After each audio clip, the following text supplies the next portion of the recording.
Saudara, operasi bersama Badan Narkotika Nasional, Bea Cukai, TNI AL, dan Polri menggagalkan penyelundupan narkotika jenis sabu seberat 2 ton di Kepulauan Riau. Operasi ini disebut BNN sebagai catatan terbesar dalam sejarah pemberantasan narkotika di Indonesia.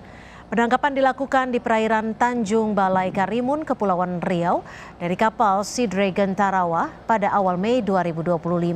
Kepala BNN Komjen Martinus Hukom mengatakan pengungkapan berawal dari penyelidikan selama 5 bulan oleh BNN bersama Direktorat Jenderal Bea Cukai.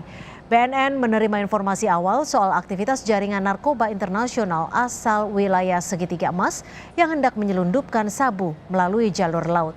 6 anak buah kapal yang terdiri dari 2 warga Thailand dan 4 orang warga asal Indonesia ditangkap dengan barang bukti 2 ton sabu.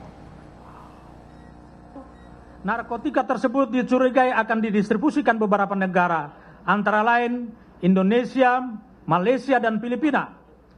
Pada saat dilakukan penggeledahan, petugas gabungan menemukan 67 kardus yang berisi 2.000 bungkus narkotika jenis sabu seberat kurang lebih 2 ton yang dibungkus dengan kemasan khas yang lazim digunakan sindikat jaringan narkotika Golden Triangle.